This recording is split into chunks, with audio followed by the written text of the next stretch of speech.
Good morning, Power Boosters. Welcome back to the channel. My name's Kevin. Hope you guys enjoyed the video from last week.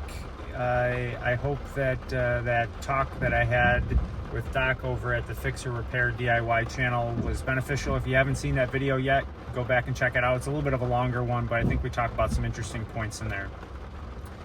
This week I wanted to talk about a couple quick things. It'll be a much shorter video. It's a lovely rainy day here where I'm at right now, and we're about to get some major wind. So as I mentioned in the video with Doc, wind I think does play a huge impact on the miles per gallon in this truck, as it does act like a brick in the wind, and that will make the miles per gallon go down considerably. But I wanted to talk about, first and foremost, the over-the-air update that just occurred, at least for me. I don't know if Ford does it in batches and it happens in different areas or in different models first. But I received a pretty cool update, and there's one feature that I will use all the time, and that includes a new feature to the Apple CarPlay, which allows you to make the screen completely fill up the entire infotainment screen. So let's have a look at that real quick. So as you can see, this is what you would witness if you were going to utilize Apple CarPlay before the update, and you've got this little side screen, which I think this is kind of helpful to have on here. So some people may prefer to keep this on here because it gives you the ability to have different screens on there. You can view different things and kind of set it to your preference. But as part of the over-air update, it allows you to do this and make Apple CarPlay pretty much fill up the entire screen. You still have this down here and this up here, but that's pretty awesome. You know, you can just, you know, especially when you're using your maps, because in terms of your navigation, you can still click down here and utilize the Ford navigation, but you can also use the navigation here, and you can see basically that it fills up the entire screen, which is nice. So that's something that I will definitely use. In terms of the other things that happened, one of them in the update, one of them was the onboard scales, which I don't have. I guess that there's something that helps you see when it's reaching the load capacity. But I would say for the over-the-air updates, that's going to be one that a lot of people are going to use. Another thing that I wanted to mention in this video is, once again, having to do with the 2023 model year, and things I'm just recently finding out that Ford is leaving off the trucks based on parts constraints. So these things would make me a little upset. So there's a camera in the 360 camera system, and I'll swing around to show it here. Let's see if we can get in here.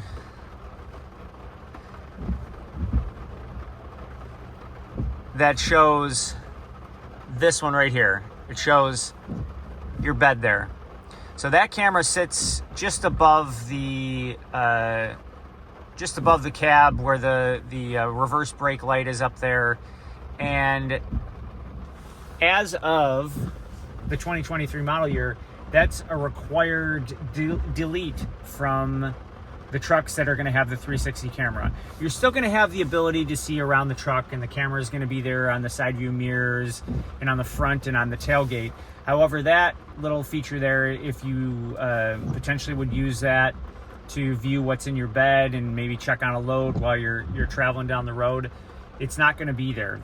They're leaving that off the trucks. Now, I'll say that I don't use that feature all that much. I obviously have the tonneau cover on there, so there really wouldn't be much for me to check on when it's closed, because I'm not going to be able to see what's inside there. But for those who maybe use their bed, you know, and put things in there that you would need to either lift the tonneau cover up, or not even have one on there altogether, that might be a feature that you'd be a little irked that you're not going to have on the 2023 model year. Another thing that they're leaving off is having to do with safety, and there's certain sensors, and I don't know exactly what the name of the sensor is, but it has to do with if someone were to, you know, kind of move your truck or break your window, there's something that the computer would sense and then would sound the alarm. Those sensors are going to be left off of the trucks, basically because they don't, for lack of parts or whatever. That would make me a little nervous in this day and age when, you're reading in the news all sorts of thefts going on. I mean, obviously having more to do with the Kias and the whole TikTok trend of people trying to steal these cars with whatever hack they have that Kia has not come up with a solution for, and I think Hyundai as well too. So that'd make me a little nervous. And then another big thing, which I don't have in my truck, but if you're in the luxury F-150 category where you're getting the King Ranch or the Platinum or the Limited, there's the contour seats, which are requiring you to delete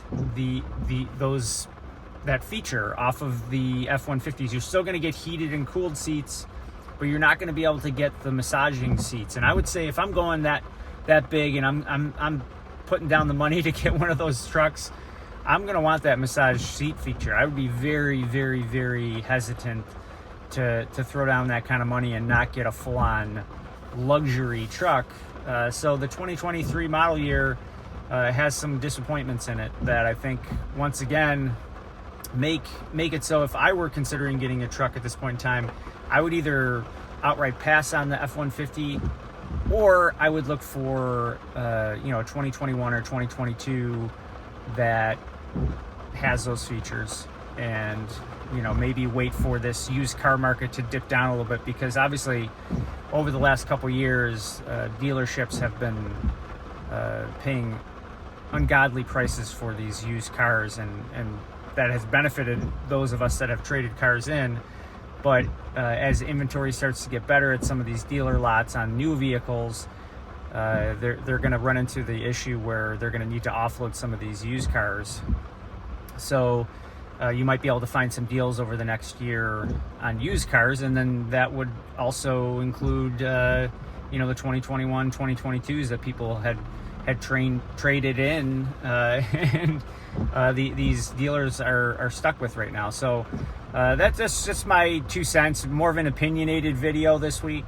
Obviously, I think it's pretty cool, the feature that they're adding. The over-the-air update thing is not a new thing in general, but I think it allows those of us who buy a truck or a car, you still get the benefits of newer features long after you've made the purchase, which I think is cool. And I really like the idea that they wanted to utilize the entire screen for those of us that use Apple CarPlay. I use it every day. It's just the easiest interface for me. I don't dislike Ford's setup, but I have an Apple phone. It integrates well with it. Reads my text messages aloud when I'm driving around, so I don't have to fumble around with my phone while I'm driving, which you're not supposed to do anyway. So I just think that it's a cool new feature. Like I said, the other features that came in that over-the-air update, I don't really remember what they were, but they didn't necessarily impact me.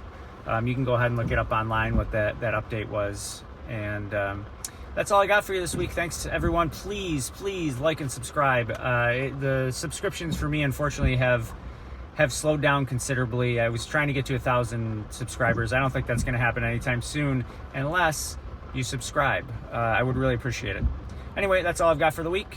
Having said that, I'll see you guys in the next video.